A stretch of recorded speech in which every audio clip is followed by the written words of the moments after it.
as a whole. It's lovely that they've got sort of Sergio there. It hasn't quite sort of happened as far as getting that sort of podium for them. But yeah, it would be a shame if that backing pulls away and then we lose Mexico. I hope not, because I think the track itself, it has conjured up some nice, interesting events. To be honest, races. It does produce a good race. Yeah.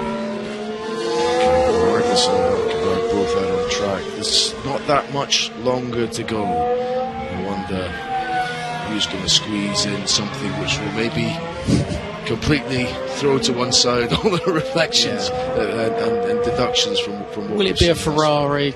Doubt it. Will it be a Merc? Doubt it. Will it be a Red Bull? Doubt it. Could it be one of the rest? Possibly.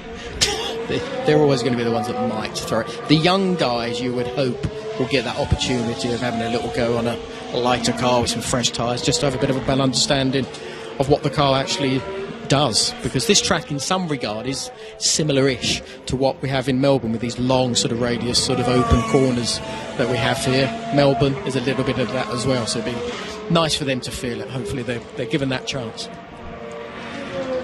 Yeah, big year for Nico Hulkenberg. He's admitted as much himself that it's career defining in a sense. I suppose most years in F1 are, but he's at the end of his Renault contract this year.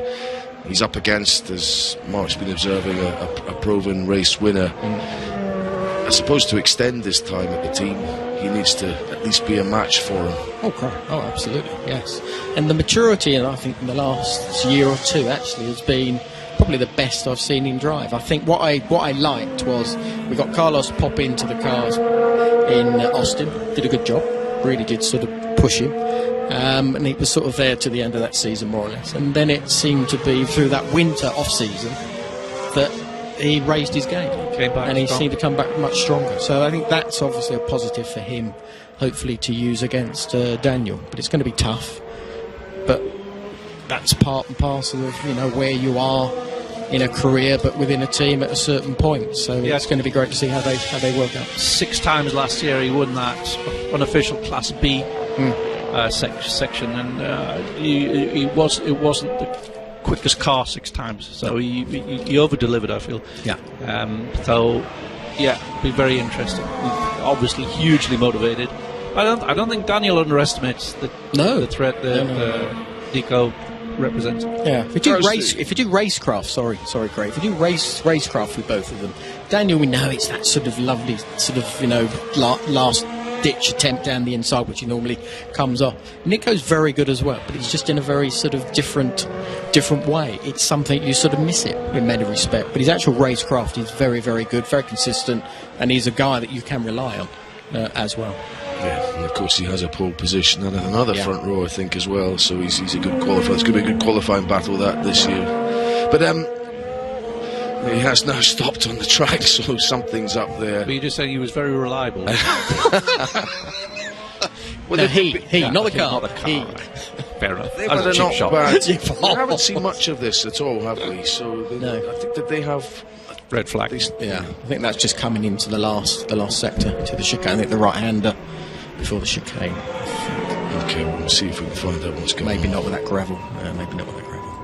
And it's a little pause in the action. We saw Gasly going around there before. There was some talk of them trying to tune out this vibration that we seem to see at the rear end of the car. Has that improved over the course of the last day or so? I think the vibration at the rear end of the car might be connected to the struts that we're seeing that Johnny was talking about before. Okay, we'll see if we can find out exactly what's amiss with Nico Hulkenberg's Renault, but that's going to take a little while to get back to the pits. Just wedging it there for the recovery vehicle. Yes, with a fire extinguisher. And maybe, while there's a little hiatus, it's an appropriate moment to hand over the reins for what will be the final hour of this first winter test of 2019. Indeed. Will and Alex are going to guide us home. You said what will be. I've enjoyed it. What will be, will be. I've enjoyed this. I think this has It's been been great fun, hasn't a good week working watching it partly at home, but being here as well and seeing it, I think it's going to be quite an interesting next test, but also I think Melbourne. I think we've got a really good opportunity of having some good old bit of racing. There is going a on. great season in store. I was just reading a report a few moments ago, an interview with Mario Isola at Pirelli, and according to Pirelli's data that they've got, they are expecting not only a more compact midfield, but that the midfield will be that much closer to the top. That's what it looks like. Than we've seen in recent years. So I think a huge amount to be positive about, as we said, and as we've been saying for the last few days, not only in the reliability, as we see a stricken car, the sheer amount of laps run, but the consistency and the closeness of the times between them all. I think there's a lot to be very positive about. Yeah, very much so. And again, it's what we all want. Absolutely. You know, here in the paddock, but of course you guys back home. And it's all about racing and wheel-to-wheel battles, and I think we're going to have a lot of that going on. Indeed. Right, I'm off. All right, mate. Have fun. Thanks for Will do. Thanks for seeing me. Get a coffee. There is Nico Hülkenberg, of course, Le Mans 24-hour winner. Nico Hülkenberg, we should mention. Yeah, we might have skipped that this morning when referencing. That's twice I've misspoken in the last 2 days. His achievement. There we are. My name is Alex Jakes, his name is Will Buxton, and we are ready to take you through the final hour of what has been a mammoth broadcast. We've been doing the morning sessions as well. It's great to be with you on Sky Sports F1 to take you through the final hour of what has been a superb experience. A lot of people have been asking for this for a long time, Will. Can we see you and me testing together live? in the commentary? Oh, well, right, so testing that live. too, Yes, that too. Testing live. And it's been a joy. I've got to say, it's been really good fun. This is, I think, hour 21 for me now. From the last 4. I think we're into 22 now. Yeah, and we still have so much to talk about. It's genuinely been great. There's a replay then of Nico Hülkenberg grinding to a halt, and it is up at the final complex of corners. What's been quite nice, I think, for some of the teams, particularly for the recovery teams here, is that so many of the breakdowns have occurred within metres, either of pit exit or pit entry. It's very true. It's very true. We saw Carlos Sainz earlier in the week. I'm going to steal that Ribena if I can. That's fine. You have that. That's yours. Thanks. Are you sorted? I'm good. You're good. Excellent. Carlos Sainz at the end of the pit lane earlier on in the week. But as you say, Sainz had an issue down there. We've had a few cars spinning at the exit. We had Roman up there having a little issue with his... Stopped early on, and very close to a sizable crash this morning when Lewis very nearly creamed into the back of Robert Kubica. And I've just seen online a replay of that from one of the new onboard cameras. Ah, fantastic. And the angle's great. You really get a great impression of speed. It's just above the halo, so you can see the driver working. And there's a really wonderful camera angle on the replay, which... is new, and hopefully for this year, as everybody down there getting that car back on. Hülkenberg already back in his box. So red flag out, and we saw that earlier this morning because of Lando Norris, and we've had the red flag deployed now, of course, because of Hülkenberg, who's back in the garage and beginning the debrief. Well, but we were mentioning all the drama happening in the final sector of the lap. Yes. And this was one of the issues. Ready? Let's go down to Natalie, who's Natalie, going to speak to Hülkenberg. Well, Nico, it's great to see you. It feels like a long winter that we haven't been able to catch up. But how are you getting on, and what happened today? I think we're getting on all right. Today, not the best day in terms of mileage. A couple of problems with the car. Not sure what happened just now, but the team told me to stop the car on track. So yeah, here I am talking to you. And how was your winter break? Do you feel refreshed? I do. No, it was good. Winter break is always nice, but you know, as nice as it is, after 1-2 months, you do miss racing. You know, you miss the competition. So yeah, very happy that the season opener is around the corner. Now, we spoke to your new teammate a bit earlier. He says you haven't had too much time yet to bond because you've kind of been going in and out of different meetings. But how is he settling in? Have you welcomed him with open arms? I have. The whole team has. No, it's great. It's good fun with him. There's always good vibes around him. You know what he's like. Very smiley, very positive guy. So it's yeah, I think great start for him in the team. But I think we had some good time already together. I'm looking forward to more of that this season. Does your approach change in any way when you have a new teammate like that? Not really. I think, I just, need to do my job, and I need to do it well, obviously. We all know, the kind of a driver he is, so, I better do my homework well, but I'm, excited and looking forward to the season. I see it as a positive test to have someone like him next to me in the same team, so, yep, excited about it. What's a reasonable result for you in Australia? What will be a good result for you in Australia? I'm not sure. Too soon to tell. Yeah, it's tricky, isn't it? I don't know. We'll see how it goes anyway. I think once when we start obviously the weekend, we'll see very quickly where we stand. For now, I think it's just important to focus, work hard, and head down and do the best you can. It's great to see you again. Thanks for coming to us as soon as you jumped out of the car, and good luck for the season.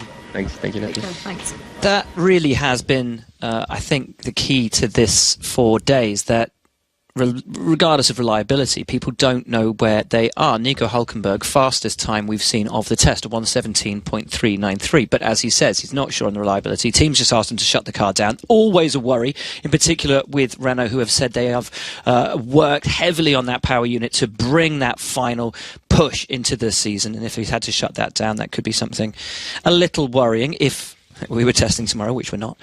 But the fact that he doesn't know really where they are, I think shows isn't willing to share. Does that show the mystery of testing, or does that show the unwillingness to share because they're a little bit confident of where they might be?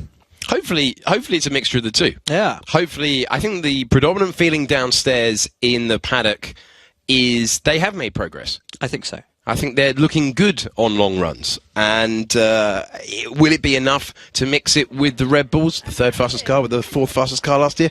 Maybe not. But will they be closer? I think most people expect that they will be. Well, this is it. And it's still so early. We don't know. No one's turned everything up yet. Nobody's really gone on I mean, we've had a couple of glory runs. The McLarens over the first couple of days, their low fuel runs at the end of the day. The Toro Rosso's doing a couple of glory runs to get Fiat and Albon up as high as they have been. Again, potentially. But the Renaults have always been there or thereabouts all week. And in particular, on the long runs, as have Alfa Romeo, as have Ferrari, and Mercedes just doing the real legwork for the first few days. Today, turning it up, Bottas, Hamilton, within a couple of hundredths of a second of one another. Lewis Hamilton yesterday saying that Ferrari looked very, very good. Bottas today going even further, saying we think they're ahead at the moment. Yeah, the prevailing... I know Mark Hughes has just been up here. Mark believes it's about 0.4, 0.5. And Tabs is somebody who... he's been around enough. Knows his stuff. He does. And Mark is usually proved right on And it was great things. to hear him on commentary. Yeah, do you know what? Mark is a hilarious guy. He's so knowledgeable and is one of the funniest people in the media centre. Just a great chap, so much experience. You always feel like you learn something when you're in his presence, and you usually leave chuckling to yourself. He's a great guy, great character, lovely bloke, and brilliant journalist. Now, before that all happened, and before we went down to Natalie, who fabulously and expertly grabbed Nico Hülkenberg for us, we were about to go and have a replay of that Lewis Hamilton incident, which, as I said, I'd seen earlier today on F1.com. A great new camera angle of Lewis Hamilton on board. I think it's the onboard anyway. Certainly it's going to be a replay of him coming through, and it is on board. Great new camera angle coming through. So this is Lewis. This was his fastest lap of the day. 2 purple sectors. Robert Kubica ahead, and very nearly a big mess. But Lewis... giving him a bit of a look, wasn't he? Giving him a bit of a look. It was Lewis's first lap on those yellow tyres. Yeah, it was on a rapid lap at the time. 2 purple sectors, and it took him a long time actually on the reds, which was the step softer, to actually match those 2 purple sectors that he'd achieved on his first lap on those yellows. But a great new camera angle. I think certainly an improvement over what we had last year, so you can still see the driver working away and see over the top of that halo. Yeah, just raised up over the halo, and we still get the over-the-shoulder angle that has been around for so long. Great to be able to see down into the cockpit, and slightly lower, slightly closer to the reality of what the driver has in terms of a viewpoint than the traditional T-cam that we have on board. We're also going to get the retro angle as well, looking back Yes, I like that one. That is good. That's really good. That's and really especially at a race like Singapore with the clear visor, that's going to be absolutely phenomenal to see directly into the driver's eyes. Yes, very much so. It's kind of fun. Wait, you realise how much higher I think they're sat in the cockpit than they used to be. You know, you never used to see too much of the steering wheel come above. You're seeing so much of the wheel now come above the top of the tub when they're well, I mean, you know, we're going back, goodness, 20 odd years to when we first had that rear-facing camera with Damon Hill and Michael and Johnny back in the day. Yeah, talking about Johnny winning the British Grand Prix earlier on back in 1995. Thanks to one of the most famous reverse camera angle replays of all time, which was Michael and Damon, and is looking back at Damon coming in through Bridge into the old...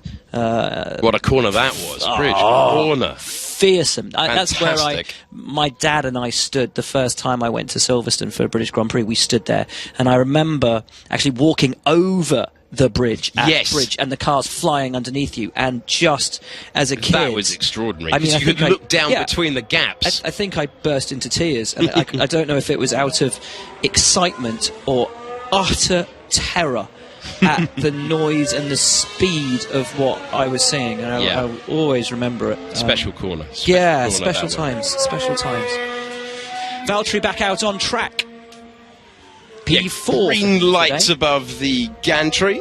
Bottas, 35 laps to his name in this afternoon session. We're into the final hour of the 4 available, and Valtteri Bottas is on the softer tyres. He is indeed. So we will maybe seeing faster runs at the end of the day from Bottas. I'm wondering about getting temperature into the tyres and getting the tyres into the right operating window. The yellows, maybe it's just because they've done more running on them, I'm not sure, but the yellows seem to come up to temperature immediately. Maybe they're easier to look after on an out lap, but that first lap on them, you can punch it in straight away. And the fact that it took the Mercedes guy, well, Lewis in particular, so many laps to even match his purple sectors on the what was harder tyre being the yellow, suggests to me those reds might not be as easy to get in the window as the yellows. Or perhaps I'm reading too much into it. It's winter testing after all. We do like to read too much into everything. That is the wonderful get out of jail. Isn't it? I believe this from what I've seen, but don't read anything into what I'm reading into it, because none of us know a thing. And because it's all going to happen again in test 2. Well, it's a great thing. You say to the driver, what do you think about it? Well, it's this and it's that, but of course we won't know anything until we get to Australia. And then you get to Australia, what do you think? Well, we won't really know anything until we get back to Europe and we've got the first upgrades on the car, and then we get here. What do you think? Well, we won't really know anything until we get to Canada. And then we won't know anything until the August break, and then we won't know anything until 2020. Repeat ad nauseum. I think it's difficult to sell that one after the summer break. The picture has appeared. But you say that. But then Mercedes brought their big upgrade, didn't they, to Spa, which didn't quite have the effect that they wished for. But then they made it work going through into Monza, famously. So actually, it does ring true. But in terms of the concrete order, no one's going to take a massive leap like we might see. No. The reshuffling of the deck. Everyone's on holiday in August. The reshuffling of the deck will happen when we get to Melbourne, and then, of course, we do traditionally get the updates when we come back here in May for the Spanish Grand Prix, but that is changing somewhat. There are going to be upgrades for the second test for the cars. There are going to be upgrades all the way to Australia. It is going to be relentless. This is the thing, and it has been for the last few years. You talk to the teams about those. You know, Barcelona used to be the big upgrades. Yeah. Race. And the cars would change dramatically. Yeah. And they say now, look, it's just not like that anymore. From the first race to the last race, we are bringing updates across the car, internally and externally, things you can see, things you'll never know about, but we bring them to every single race. The march of development, the war of development is furious and constant, and that is why you need the budget. That is why, if you're a Haas and you are reliant upon things that you, for the most part, are buying off a shelf, can you hope to maintain your place in a development race against a team like a Racing Point that now has the investment, to me, it's got a bit deeper, to make good on what they've wanted to do? Because Racing Point could only bring those developments every 2, 3, 4 races. Now, potentially, every race. to match up with the likes of a Renault, to match up with the likes of a McLaren, that has that budget, that has the infrastructure, the staffing, the ability. And it is a war, and for a war you need an army. That has been one of... and there we go, the Haas. You're taking the PlayStation route back to the pits. That, to me, has been one of the highlights of this week, is the sheer reliability of the cars is testament to the people that we don't see in Formula One.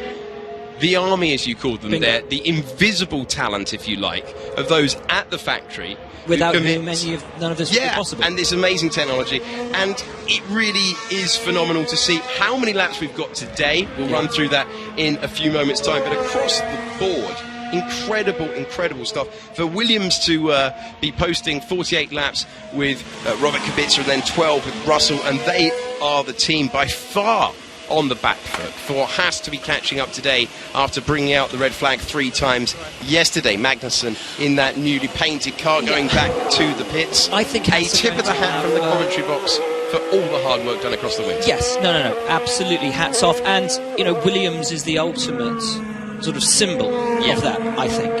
That the headlines around Williams have been demonstrably negative. Yes. And yet the positivity that should come out of the fact that they have got a car to this first test, that the boys and girls at the factory have worked, put in the hours to overcome the difficulties, to overcome the odds, to give their team a car. No, it's not been the ideal start, but they got it here, and that's the important thing. And yes, a tip of the hat. We were talking about Haas. We were. I think they're going to have a big shock this year. Last year was such a surprise in that they were able to, in such an early part of their Formula One career, shake and rattle the establishment. That they were, when we arrived in Melbourne, the 4th fastest team. That they weren't prepared already to take advantage of that, and had they been, they could have finished in that 4th position in the construction championship. Yeah, it was there for them. I mean, they lost so many points that weekend that they never got back. In Australia, throughout the year with disqualifications, yes. Incidents through driver error rather than anything Grosjean, within the team's we've spoken about him that first half of the year, but then pulling it back. All of those things combined. But it could have been, it should have been for them a mighty year. Will they have it so easy this year? And I honestly don't think they will. Alpha looks sensational, not just to top the midfield, but potentially, if any one of those top 3 are not as bulletproof or as fast as we think, potentially to find themselves in the top 3. If Pirelli's data is correct and the gap between the 3 that we accept to be the benchmark in Formula One is not as great as it is, then we have a potential great fight then also to rise up into that place between the likes of our McLarens and our Racing Points, our Renaults, potentially the Haas's in there as well.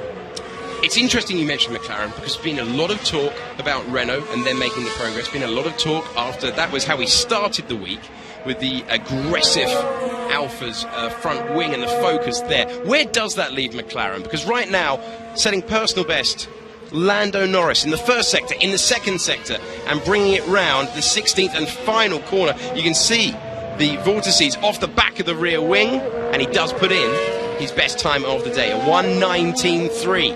Enormous amount of laps for him. 121 he has completed. 2 race distances nearly. It absolutely is, and he has gone round on the medium tyre and put in. You mentioned the low fuels runs. Yes, McLaren P2 on the first 2 days. That was set on a softer tyre than he is running right now. It's a 1:19.3, his personal best. That leaves him 11th in the order after his personal best lap of the day. You asked about McLaren, about this year. Yeah. And we were speaking about this a little bit earlier with Johnny and Rachel. And I think it's a huge year for McLaren. I think everyone recognises it's a huge year for McLaren. I think for their fan base and for the team themselves, it's a massively important year, and it's a year that they have to make a step back towards the front. But so much has changed.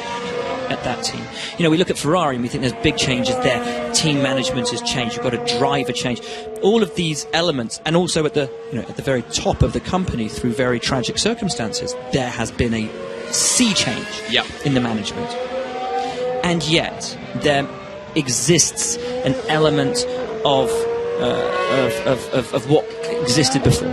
Sebastian Vettel as team leader, Mattia Binotto and the technical team that exists underneath him, the core of the team remains the same. If we look at McLaren, it's 2 driver changes. It's true. It's a sporting director, including a rookie. It's a sporting director in Gilles de Ferran, who, although with a wealth of experience as an IndyCar legend, bit of a lock up there for the Merc, and also with a bit of F1 experience from a managerial standpoint, is still getting his feet under the table at McLaren. How will his new relationship with Andreas Seidel be when he comes in from the World Endurance Championship? Starting at this race in May. Yes. How will the arrival and influence of James Key from Toro Rosso affect the team? Is this a year in which McLaren start to rebuild, or is it a year at which everything is ripped up, thrown in the bin, and starts again in 2020? Do you know what I mean? There is, I think, one of the biggest question marks this season is on McLaren, and that once mighty name that everyone, along with the likes of Williams, wants to see fighting. Nobody takes any joy or relish in watching McLaren and Williams. No, very true. No one wants to see them at the bottom. Famous teams, famous championships, but in the past, you've got to go back to 2003 for the last time Williams contended for a title. You've got to go back to 1997 for the last time they won a title. McLaren, similar issue. Similar problem for them. And haven't won a Constructors in almost as long. Absolutely crazy. Haven't won a race since 2012. Since Lewis was in the car. It's the circle of life. Indeed. But they've made changes to the management structure, which is your point, that will take time to bed in. One of the things that we've discussed earlier in the week is how quickly, compared to other sports, can you make your impact in Formula One when you get to a senior position. That is absolutely key for the turnaround for McLaren. If those management changes don't work, they have to make more. And then you don't just lose the one season, you lose the second season, and then before you know it, it's 20 years since you won a Constructors' title. And here we are. The shiny, shiny, shiny tyres of Charles Leclerc coming back out onto the circuit. And he has done 131 laps today. A little bit of smoke from the back of the car. Well, we were pointing that out earlier, weren't we? You remember the amount of smoke that poured out of that Ferrari garage in testing last year, and suddenly in the last 48 hours we've started to see a big plume of smoke in that Ferrari garage as the cars have exited. Charles, still on that 118.0. The Ferraris have posted all of their fast laps within a couple of tenths of one another, 118.0 today being the quickest, up to 18.3 Seb yesterday. Charles, I just feel, and okay, it's only the first test and he's betting himself in, he's had something of a scrappy day. With the lock-ups. Consistently locking up. Now, maybe he's still getting used to the braking system on the car. Maybe they're playing around with brake bias. And this is the time of year to do that. But somebody said the other day that Charles didn't quite get his qualifying laps hooked up in 2018, which I thought was quite a harsh assessment on him, particularly given some of the qualifying performances that we saw out of. Look at that gorgeous golden light bathing the track again. I'm not going to say anything about swans. I thought you were going to go into it. It's like your greatest hits at this point of the week. No. Let's get back on his qualifying. Laps like Brazil. Okay, so that's the standout one. That's where he hooks it up. Now, at Ferrari, you are under the microscope far more than he was at Sauber. Yeah. He has to put those sectors together, and arguably this week, his best sector times would put him well into the, well, not arguably, it's fact, would put him well into the 17s. Yeah. Our Ferrari, though, it's interesting that I think Seb's better times would have put him into the 17s as well. A Ferrari trying not to dip into the 17s. And they're trying not to show their full hand, is that it? But then you see the number of lockups that Charles has had and has consistently had since his first day in the car. And maybe he's still trying to bed himself in, but he's, 250 odd laps into it with that car, and he's still locking up a lot. Maybe he's got a feel issue with the brake. I don't know. And he's doing it with 8 cameras around the track and us talking about it, whereas in normal circumstances this would be done with less scrutiny than he's getting today. You'd be reading it online in an article. He had a few lockups. It's a different thing to see it. I think that's a little bit harsh on him in terms of Scruffy in his qualifying last. I agree. I didn't say I agreed with that sentiment. I just heard it earlier in the week, and as I said, I don't really see where that. We were trying earlier in the week to think of an area where Charles Leclerc had a weakness. Yes. And if that's it, then it's something I've not noticed. And I think I might have. I hope I might have done. But here's the thing, though. We've talked about the pressure on Sebastian Vettel with this young hot shoe coming in. Oh, yeah. Is the pressure, though, more on Charles than on Seb? Because the focus will be on him. The magnifying glass of the media's attention will be on this kid, vaunted as a future world champion, racing for the most storied brand in global motorsport. And all with this wonderful backstory that ties him to his father, a former racer. The tragedy that exists there, the fact that his godfather was Jules Bianchi, and all of the emotion around that, and that Jules potentially should have been at Ferrari now alongside Seb, that he is inheriting the birthright of the man who was responsible for getting him into a go-kart, putting him in front of Nicolas Todt, getting him the patronage of Ferrari. There is so much that is Hollywood and perfect about this story that he cannot fail to be the focus. And with a lesser individual, you would imagine it could be his undoing. And yet we're questioning whether Seb's the one that's going to crack.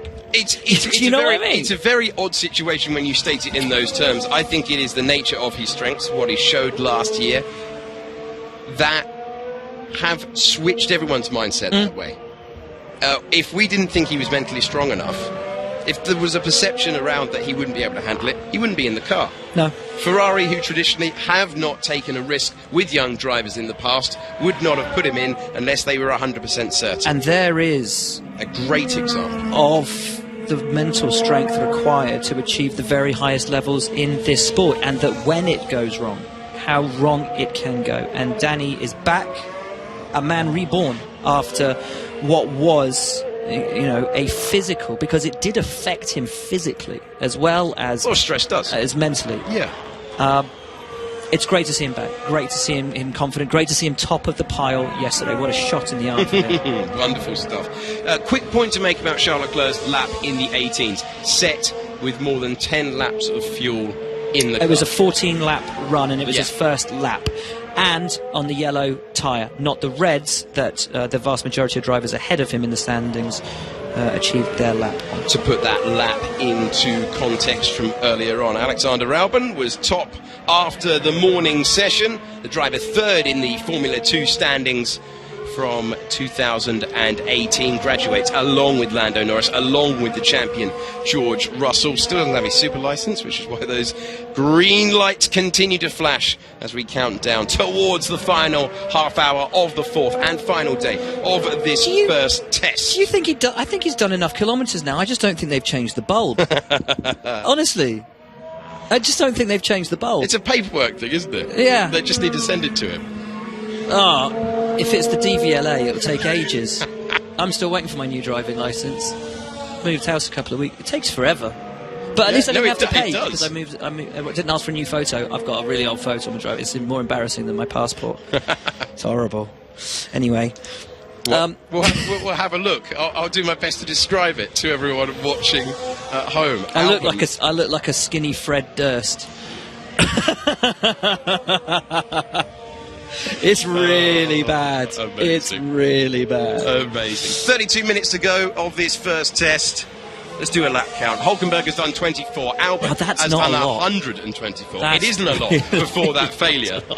If you compare it to Williams yesterday, doing 23. And Ricciardo on 34. It's not been... Look, they're first and third in the timings, but it's not been a good day for Renault.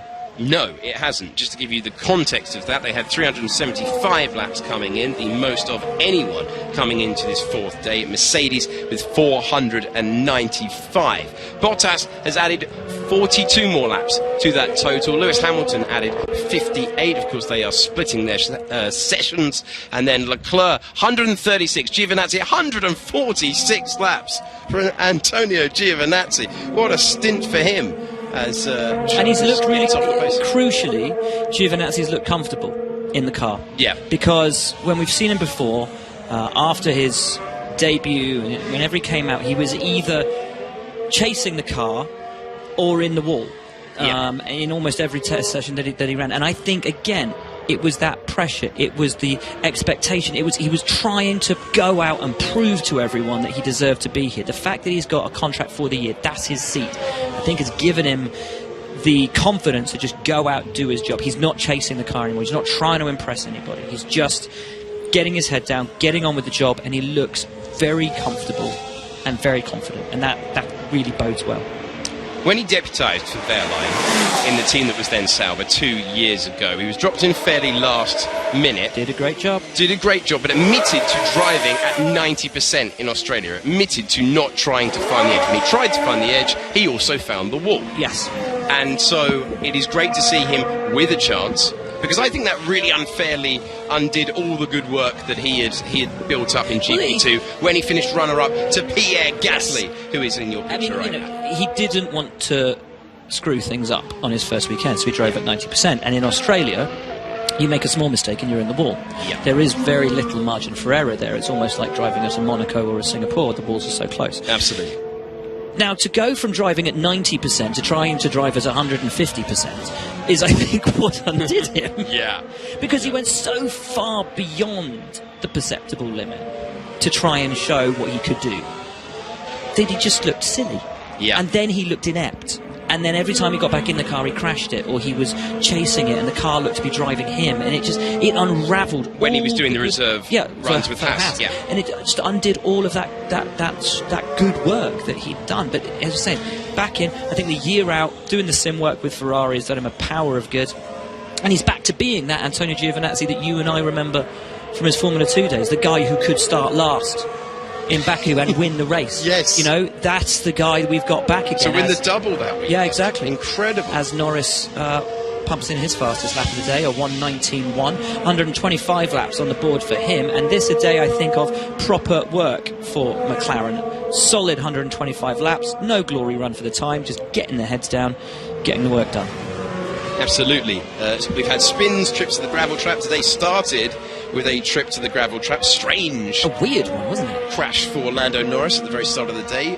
Explained by the team as cold tyres, and he was in the gravel at turn 5. Something we've also seen from Charles Leclerc as he's been on his way to 137 laps. Just to finish the lap count underneath Lando Norris, Lance Stroll 72 laps for Racing Point. Russell has 12 laps in the Williams under his belt, and Robert Kubica, many of his 48 laps today were slow speed aero tests. Yes, only 12 proper laps, Robert said he got today. And again, as I was discussing with Johnny and Rachel, feels the team has taken a step forward but many steps backwards, and one wonders if the step ahead outweighs the steps behind, but not. Well, you'd hope not. Positive. But that had been spoken about before they ran the car. Yeah. That was the assumption, the whispers from those in the factory.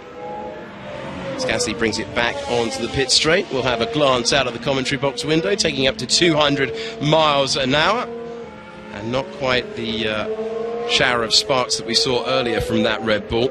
A couple.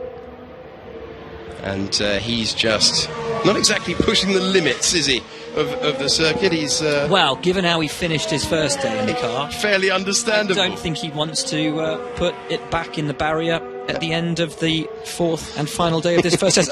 Interesting quotes out of Red Bull. Hold on, let me get it right. Let me get it exactly right. Red Bull, the best ever testing program, following its first week with Honda. Wow. That's unbelievably effusive. Yep. For a team that has been has shown itself to not be afraid to say when they're happy, not being afraid to say when they're very unhappy. First week with a new girlfriend. Oh, she's the best. She's amazing.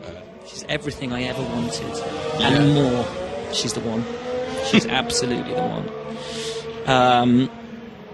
Take it with a pinch of salt. Yeah. But also take it on the basis that, to the best of our knowledge, we haven't had a Honda failure.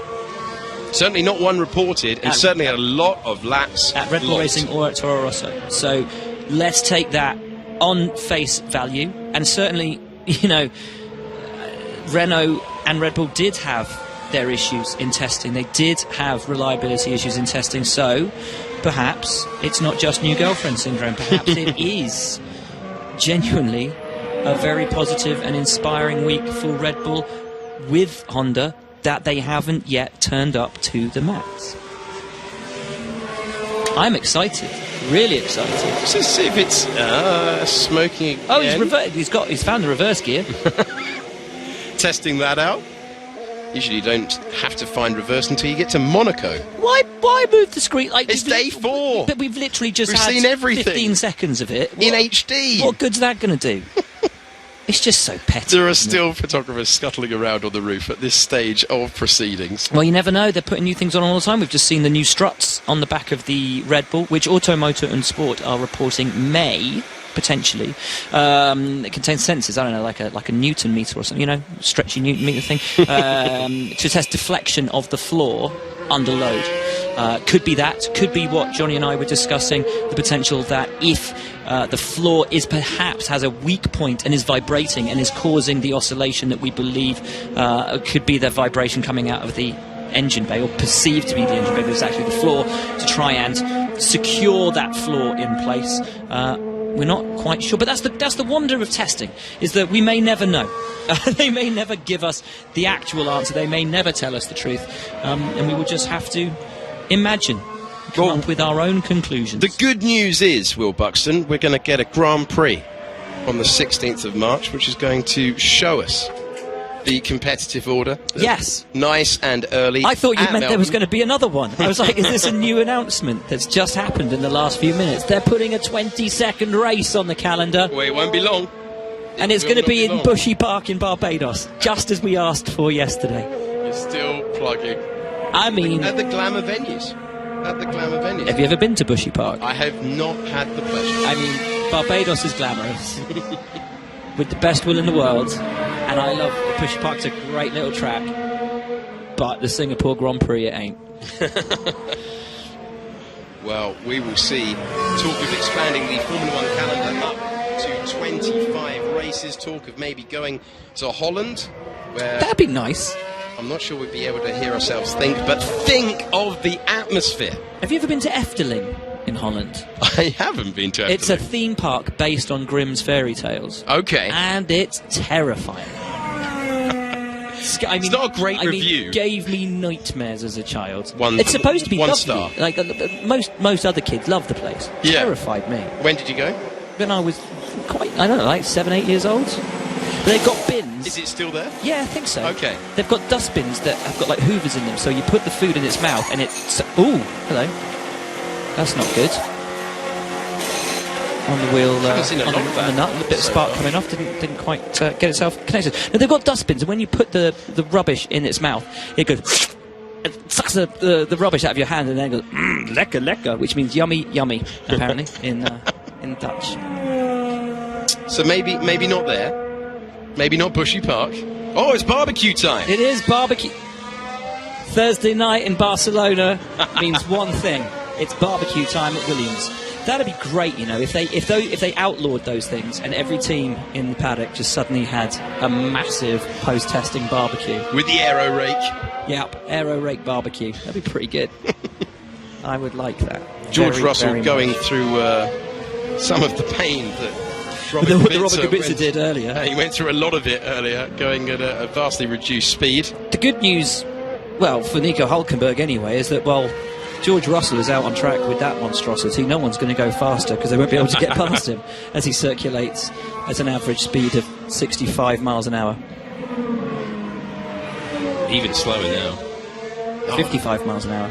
45 miles an hour. And so on and so forth.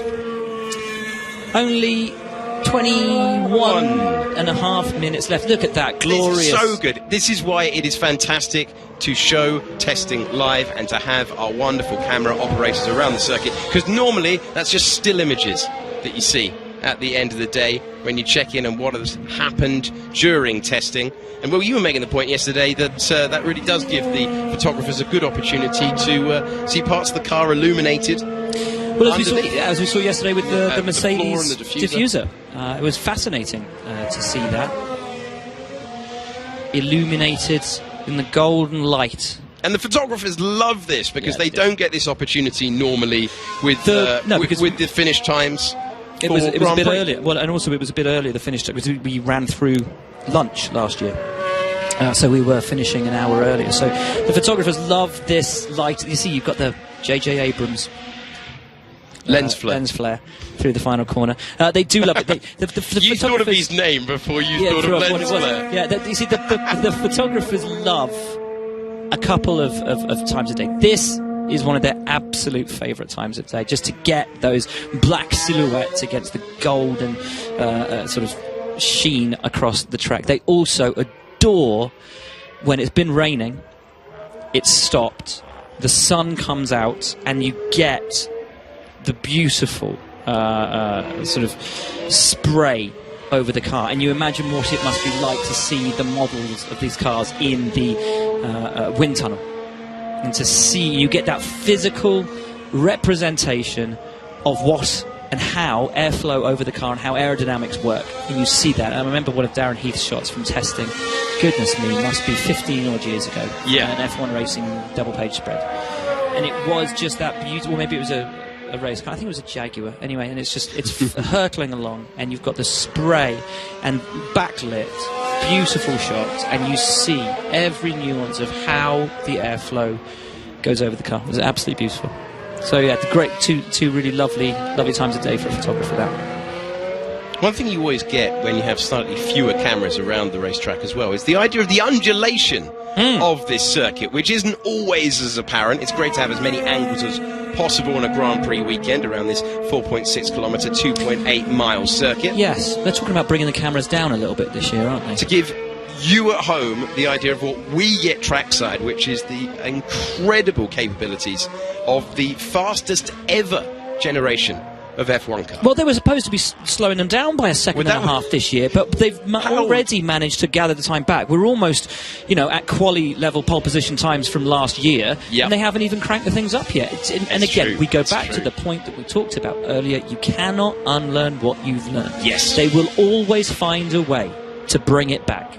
Outlaw it, change the regulations, do all the things to slow them down, and they will find a way to pull it back. Because that's what they do.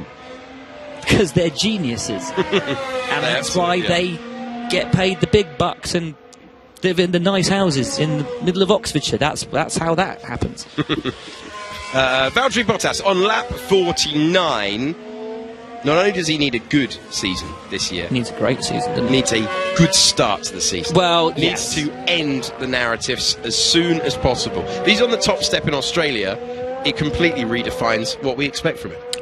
I was talking, looking at the odds for the year, bookings odds for the year. Fascinating. Lewis obviously favourite.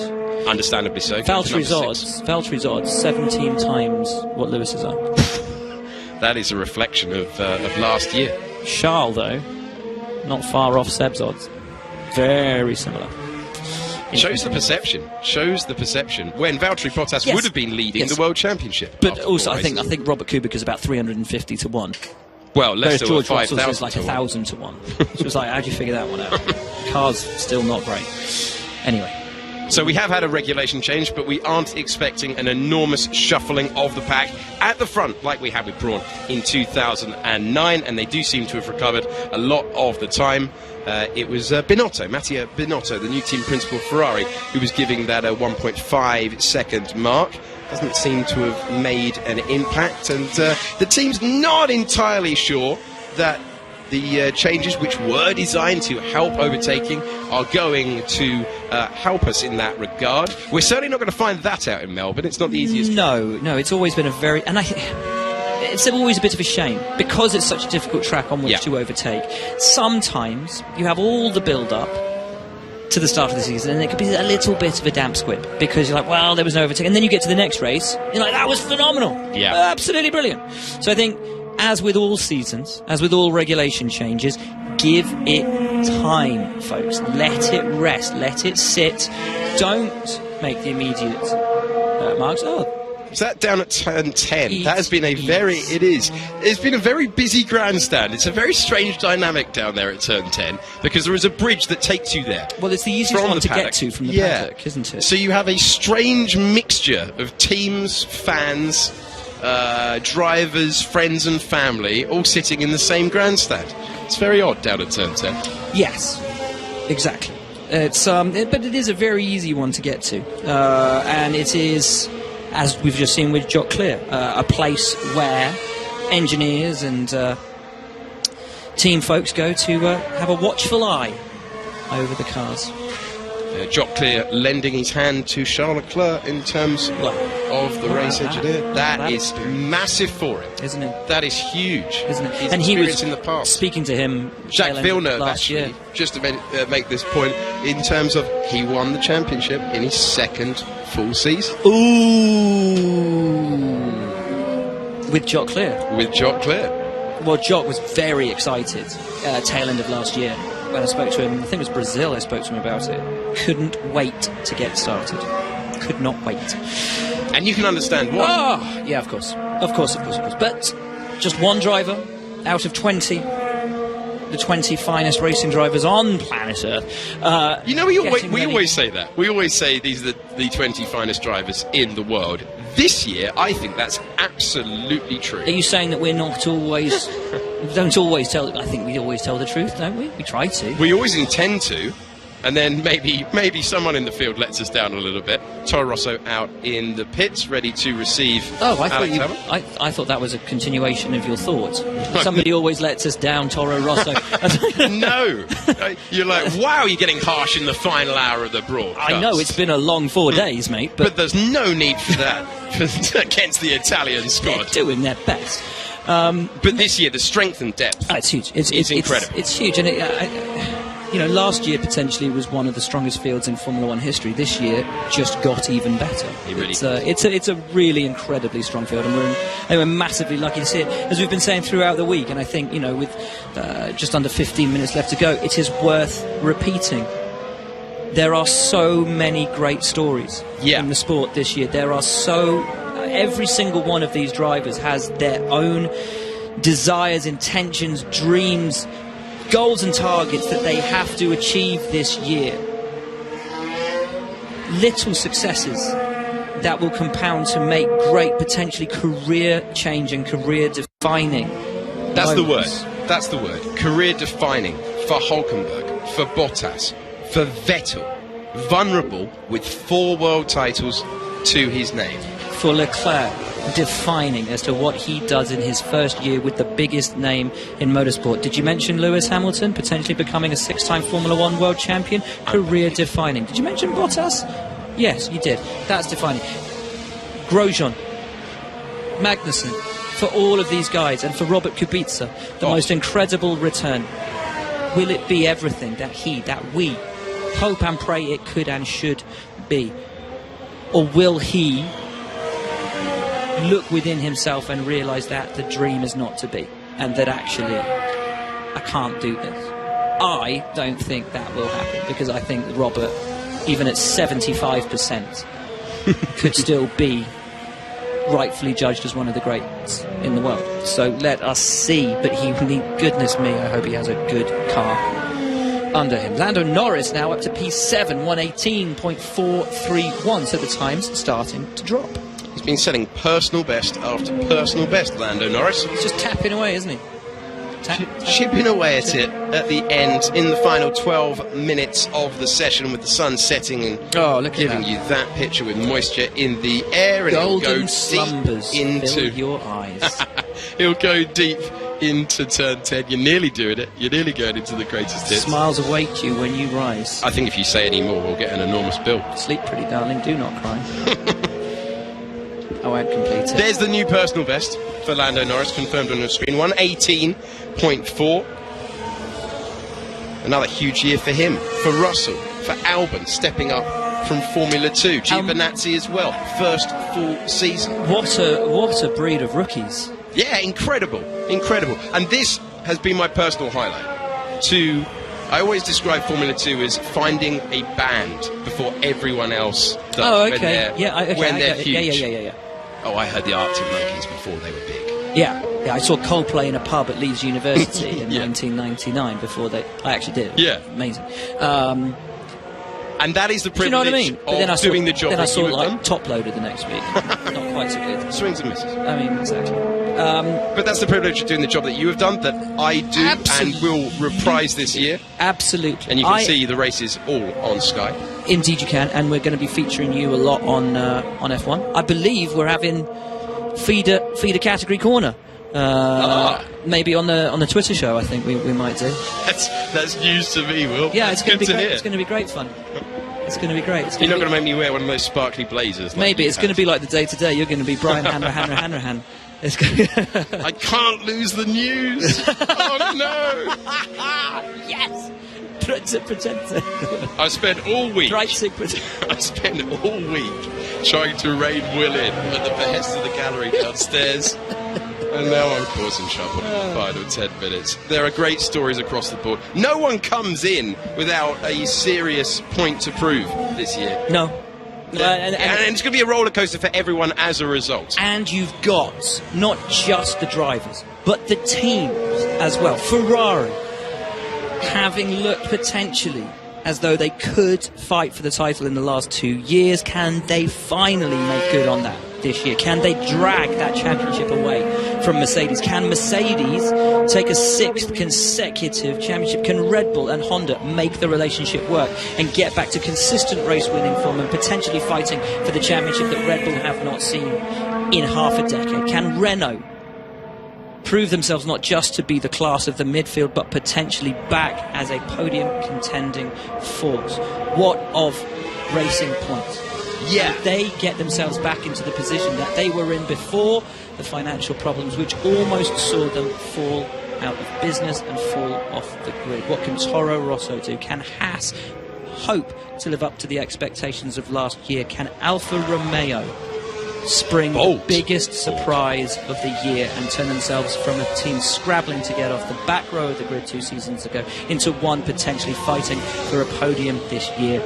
Can Williams get a car that is competitive, and can McLaren fight their way back to a position not just of competitiveness but of honour? It is at every level, at every team, for every driver, a season of such importance, and I can't wait. I can tell, Will. I can tell. Antonio Giovinazzi. On the back of all that hype, 152 laps for a red flag. Well, you know what, mate, I'm knackered. He's done that to save you. I've done 152 laps. I can't be bothered anymore, man. That's it, I'm done. That is incredible stuff. Do you think they sent him out for one more run and he got to the end of the pit lane and went, you know what? I'm done. Switch it off. Do you know what, lads? There's 8 minutes left. We always seem to get George Russell's out with a barbecue on the car. I can't be bothered.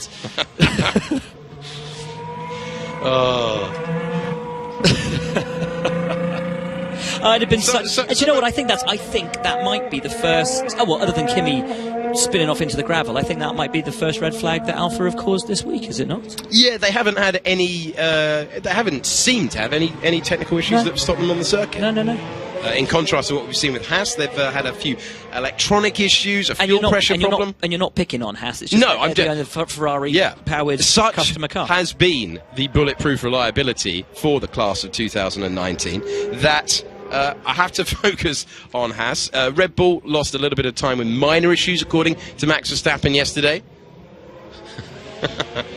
According to Max Verstappen yesterday, they lost a little bit of time. We saw McLaren late out on one of the 4 days. So it's not just Haas who have had the issues. It's just Haas have come to a halt on the circuit, like we saw earlier with Nico Hülkenberg, who would stay top of the timing pages, but with only 24 laps to his name. And Ricciardo set 34 as that car, once again, in keeping with the red flags that we've seen, near the pits. So many of them. So At strange. least they make life easy for everybody. That's the thing, isn't it? It was a freezing morning here this morning. It's 19 degrees track temperature as we finish the day, 14 degrees ambient, glorious blue sky day here just outside of Barcelona. So the teams will do it again for 4 days at the very same circuit. Now, a lot of you have asked, why is it always Barcelona? It's pretty convenient to get here. Yes. It's for cost reasons and the teams have a taste for Jamon Iberico, Pan Catalan and Rioja. So that's why. I believe that's why.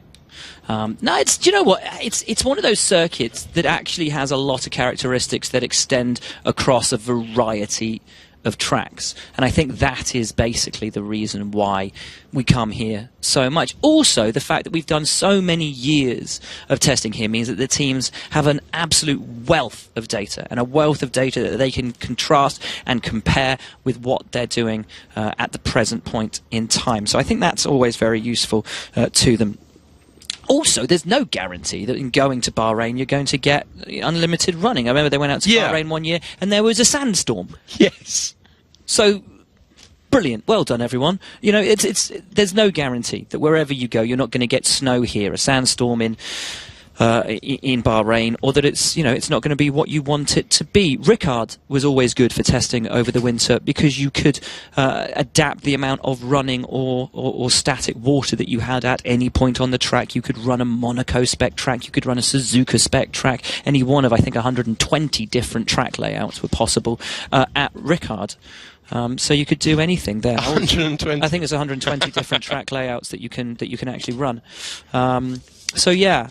But this place just seems to have become, it's the tradition now. It's the place, it's where we go. It's a good place to start the year.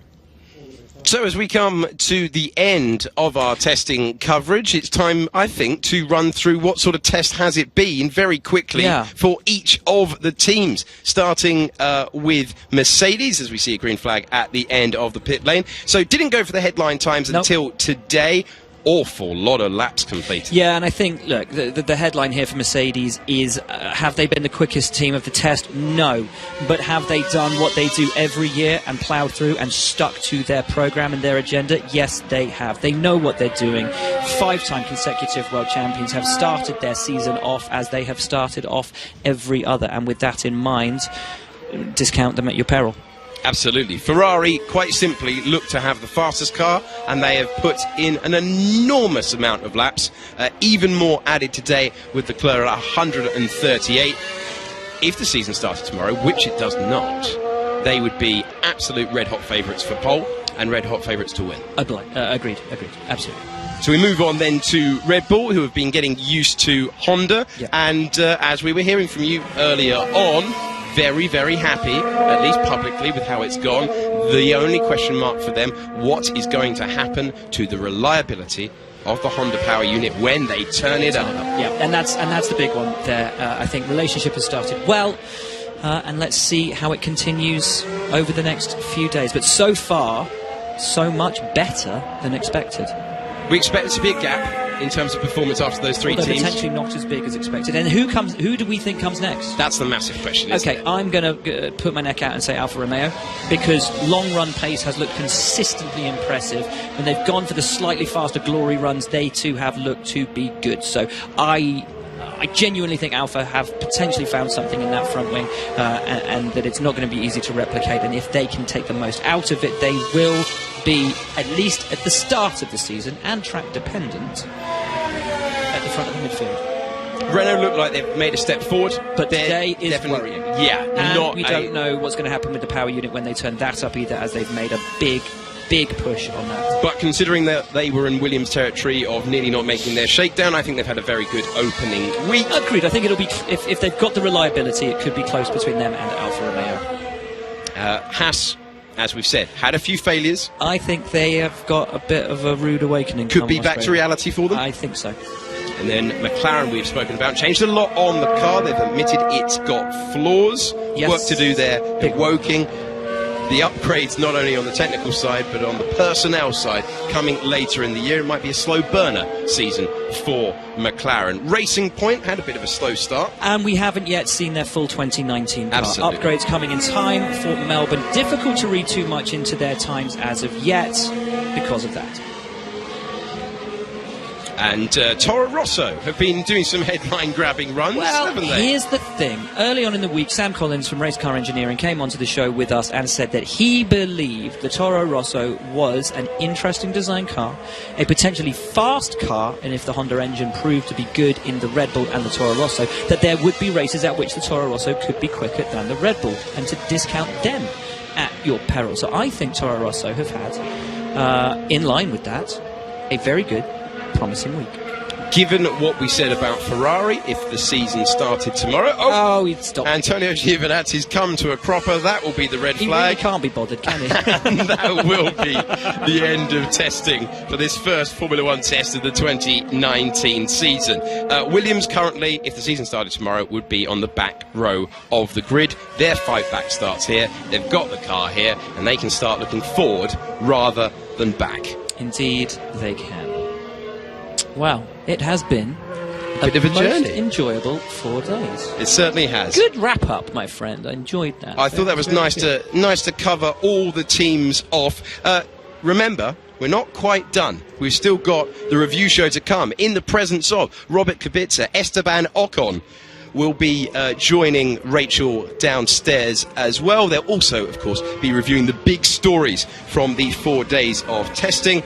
And testing coming to a close, the first test of 2019, with Antonio Giovinazzi stopping not once but twice at the end there. He's getting out of the car a bit gingerly, isn't he? He looks like a guy that's completed 154 laps. Well, Kimi Räikkönen said doing 100 laps was tiring for an old guy. It looks certainly tiring for a young guy there. Indeed. I think it's just exhausting, and all the muscles they would have used, all the fitness that they've done over the winter being put into effect there.